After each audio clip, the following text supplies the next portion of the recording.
Более 240 объектов возведено в регионе, начиная с 2019 года. Это школы, детские сады, физкультурно-оздоровительные комплексы, больницы. Перед Минстроем Ингушетии без преувеличения стояли серьезные задачи. Социально важные объекты возводили, начиная от столицы республики и заканчивая отдаленными селами Сунжского и Жирахского районов. Построено 246 объектов. В том числе 64 объекта у нас в этом году строятся. В прошлом году у нас было 86 объектов. Мы строили. Из них, этих объектов, это включая капитальное строительство и реконструкцию и капремонты. По линии Минобра на сегодняшний день 16 школ в этом году у нас дальше будет, 12 садов еще. Это очень большой результат. Если у меня спросить, я считаю так, что это очень большое достижение. В основном работа проводилась в рамках национальных проектов.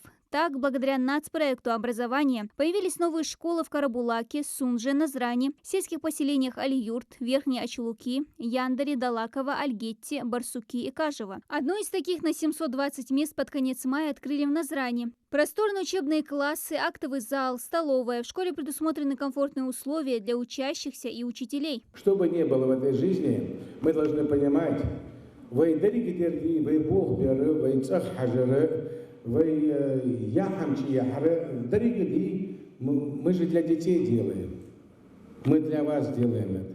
И сегодня я так радуюсь, что Назране, вот сегодня вторая школа, а Назране у нас колыбель, чего только не пережила. И какие великие здесь люди родились, росли. И сегодня вы продолжатели. 571 миллион рублей стоит эта школа. Четвертая школа, более 600 миллионов. Детям это ничего не говорит, но все-таки поймите, это большие деньги, которые предназначены для вашего уюта, для уюта учителям, чтобы им удобно было в классах вести свои уроки. Чтобы мамы не беспокоились, замерзнет ребенок, то вентиляции не будет или еще что. Потому что здесь все предусмотрено. Самое лучшее, что вы сделаете, будете хорошо учиться.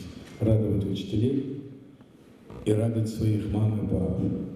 Также в регионе провели капитальный ремонт общеобразовательных учреждений. В школах обновили все, начиная от внутреннего двора, фасада и крыши, заканчивая оборудованием, мебелью и вентиляцией. Второй год подряд идет капремонт школ. В прошлом году мы 13 школ отремонтировали, в этом году 16 школ отремонтировали. У нас в планах около 80 школ, старых школ, подлежат капитальному ремонту. Есть программа президентская, что капремонт школы.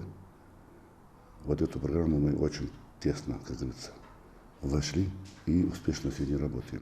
По линии здравоохранения Минстроем возведены несколько объектов. Это отделение сердечно-сосудистой хирургии в Назране, психоневрологический диспансер в Плиево, дом-интернат на 100 мест в Малгобеке. 2 объекта строятся в этом году. Это инфекционное отделение на 60 коек на территории ДРКБ и Канташевская участковая больница. Также мы начали в этом году ФАП в поселке Южном. И еще второй объект у нас, амбулатория, идет в Сурхахах. Мы уже начали строительство по линии медицины. Еще у нас очень важный объект. У нас наша многопрофильная больница. 60 тысяч квадратных метров. В одном месте. Сосредоточено. Проектирование закончили. Тоже работаем, чтобы его начать. Если даже в этом году мы его не начнем, на будущий год мы его начнем. Преобразования коснулись и культурной жизни республики. После 2-летнего капитального ремонта торжественно под Новый год открыл свои двери городской ДК Сунжи. Помимо этого, в прошлом году было предусмотрено строительство и капитальный ремонт 4 объектов культуры на общую сумму почти 90 миллионов рублей. Освоено 100% от годового лимита. В планах у Минстроя провести ремонт в нескольких культурных учреждениях нашей республики. У нас есть 6 объектов культуры, которые мы должны. В этом году мы начнем государственную филармонию строительство. Очень большое здание, почти 2 миллиарда стоимостью. Мы должны его сдать в 2025 году. Там есть краеведческий музей, там есть драматический театр, там есть вот 6 больших таких объектов. У нас есть библиотека, там республиканского значения будет. Поэтому сегодня работаются и прорабатываются вопросы о начале строительства каких-то объектов. Но в этом году мы 100% знаем, что в феврале мы начнем строить. Реализация национального проекта «Чистая вода» должна помочь решить вопросы обеспечения питьевой водой. В прошедшем году были начаты работы по строительству очистных сооружений для 3 населенных пунктов республики. В 2023-м начата модернизация крупного объекта – Альтиевского водозабора. Проект поделен на 2 этапа. Так, рабочие построят 10 новых скважин, насосную станцию и напорный канализационный коллектор для отвода хозяйственно-бытовых стоков. Мы начали Альтийский водозабор. Это очень важная проблема с водой, все знают, население знает, тем более, особенно летний период. Поэтому мы очень большую работу проводим. Еще есть объекты. Вот я скажу, у нас вода АСА. Проект мы сделали. Есть надежда, что в этом году мы начнем. Это очень нужно. У нас АСА. Начинаем АСА строить. Это водопровод будет доходить до самого Малгобека. Это 125 километров. Кроме этого, за последние 4 года в республике введено в эксплуатацию свыше 700 тысяч квадратных метров жилья. Успешно реализуется и проект формирования комфортной городской среды в рамках нацпроекта «Жилье и городская среда». Так, благоустроено более 140 общественных территорий в 9 муниципальных образованиях региона. Это скверы, парки, улицы, дворы. В рамках всероссийского рейтингового голосования на сайте Минстроя уже выбраны 22 территории для благоустройства в следующем году. Территории, городская среда и жилье. Вот программа у нас есть. Там каждый год мы по 138, по 140 миллионов получаем. Это 22 территории. На глазах районы, села, города преображаются. Мы же сами видите это все.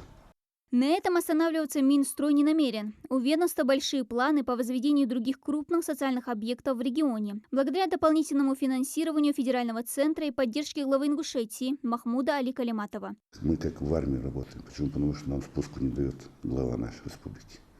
И я считаю и поддерживаю. И с первого дня моей работы с Махмудом Али Махшевичем как руководителем республики. Я ценю его стремление. И он нас покоя не оставляет. Вы будьте с людьми. Все время говорит, где бы, что бы то ни было. Поэтому я говорю, это я для себя просто в возрасте человек уяснил на сегодняшний день, который я вижу, какое у него стремление и какой у него напор в решении всех социальных вопросов. И ценю это. Дана Плиева, Исмаил Коригов, Новости 24.